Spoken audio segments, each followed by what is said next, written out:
Hello, everyone. I'm Bo from Brutal Commentary, and today I'm going to be breaking down our main event for UFC 325.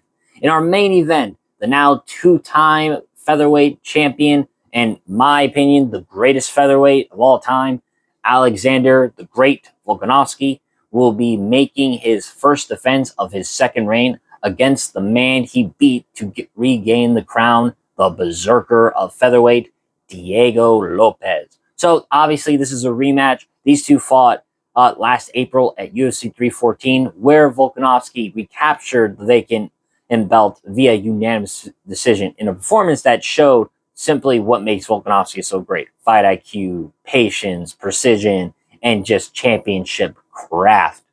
And meanwhile, you have Lopes, who after the loss rebounded big time by defeating Jean Silva last September and putting himself back on the map for a title opportunity. Now, before I continue getting into this, I do agree. Yes, Diego Lopes should not have had not been given this shot. Do I think he was close? Yes, probably one more win and he would have gotten the shot fair and square. But you do have undefeated contenders Mozart Evloev and Lerone Murphy, who one of those two should have been fighting for the title. Is plain as day.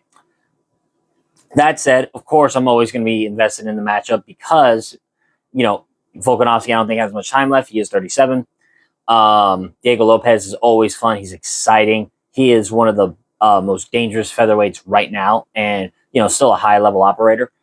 And without a doubt, if nothing else, the rematch is fun. Their first fight was great. I got to see it live. It was a treat to watch, and I'm sure this fight will be just as entertaining for sure. But I understand, it should have been someone else. But for what we have, I'm not going to complain too much in terms of excitement. But without further ado, let's get down to the breakdown, and let me show you why I believe Volkanovski will be the man to beat Diego Lopes a second time. So, starting with Volkanovski.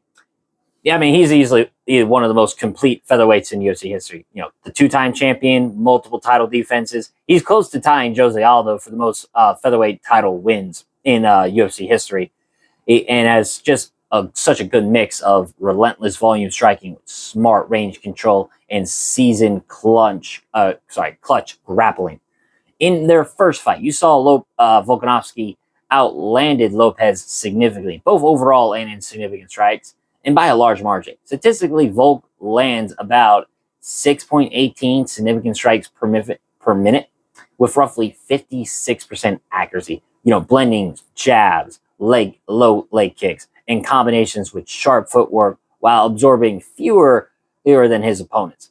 And Volk's defense is solid too, with opponents landing fewer clean shots on him than most other elite featherweights. Plus, Volkanovski is also a high-paced fighter who keeps pressure without digging himself into bad positions. And Volkanovski is very good at mixing in his wrestling when needed and managing fights with a rhythm that judges just simply reward. I mean, what other fighter can I think of that just schooled Holloway on the feet, besides Topuria knocking him out? Like, Volk schooled Holloway on the feet for 5 straight rounds, battered Ortega badly, battered the Korean Zombie badly, ran through Yair Rodriguez. We are talking about a generational talent, for sure. And even at 37, he's still so skilled and so smart. I think he can still beat a majority of these featherweights.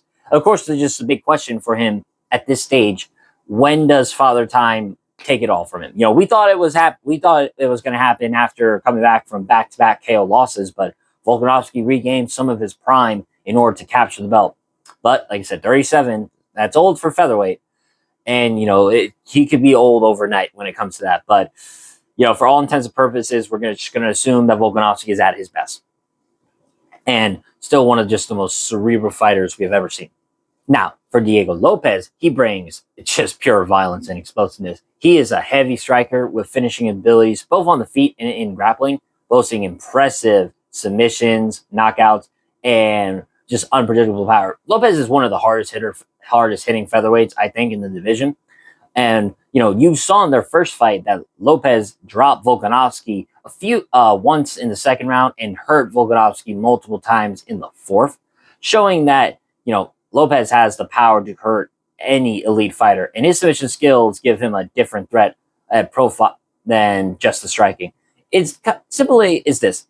At the same time, Lopes, throws strikes in sporadic bursts and absorbs more damage than Volkanovski in extended exchanges, in which I can think tilts rounds on volume against, just him over time. That might have sounded weird, but basically think of it like this. Their first fight is a perfect example of Lopez's fighting style. Lopes doesn't win minutes, he wins moments, big moments. And oftentimes he's not looking to win a decision. He's looking to end the fight in that one big moment. Whether that's submitting his opponents, whether that's landing the fight-ending strike, like against Jean Silva.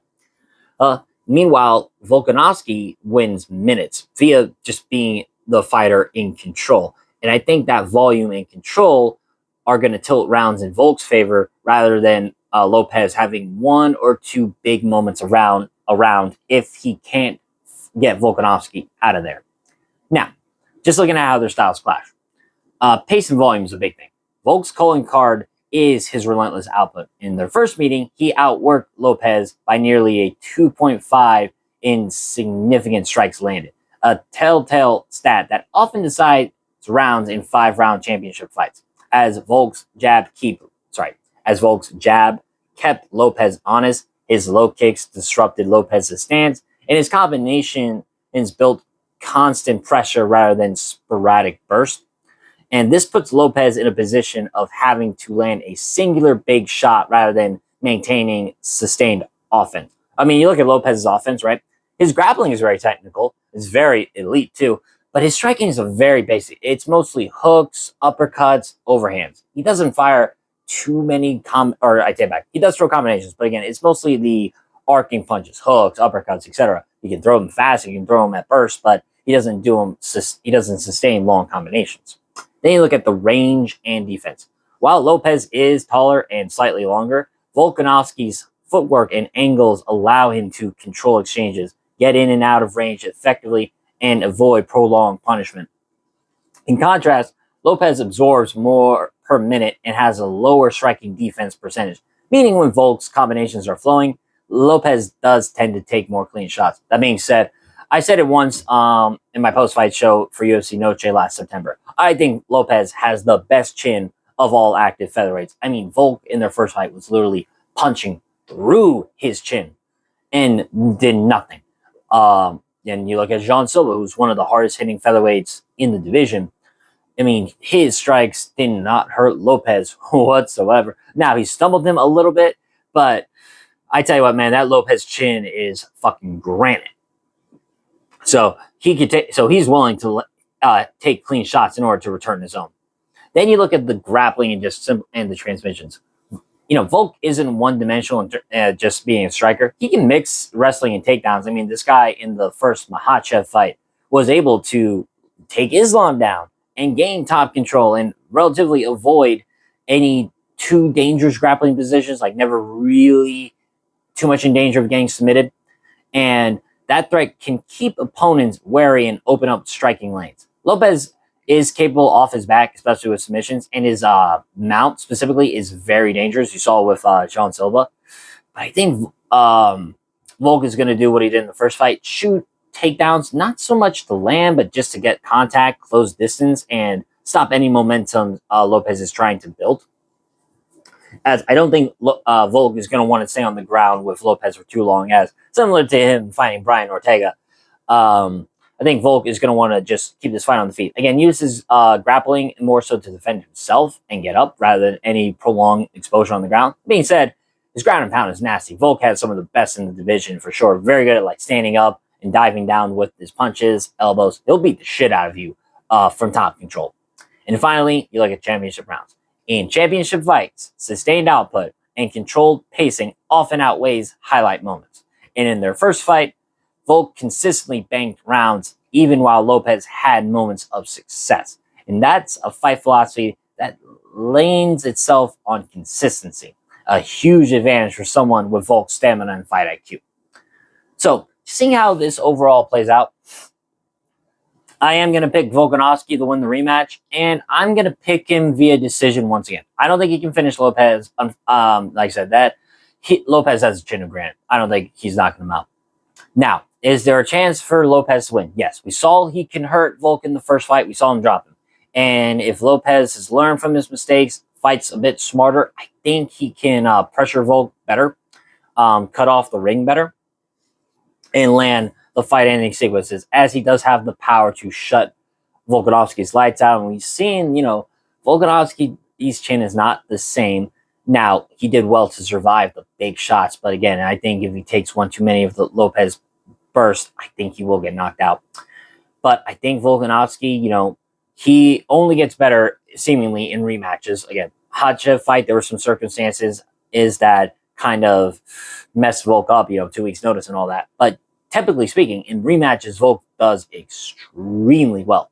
And he figured Lopes out in the first fight. I think he can figure him out again in the rematch and make even better adjustments in the first fight. All right, so my official prediction, I'm going to pick Alexander Volkanovski, and I'm going to pick him via decision in this fight. All right, like I said, I think he'll just be the smarter guy, and I think he'll be able to bank rounds same way he did before. So, once again, I'm picking Volkanovski, and I'm going to pick him via decision in this matchup. But with that being said, that's been my breakdown of this fight. If you enjoyed the video, like, subscribe, leave a comment down below on who you think is going to win.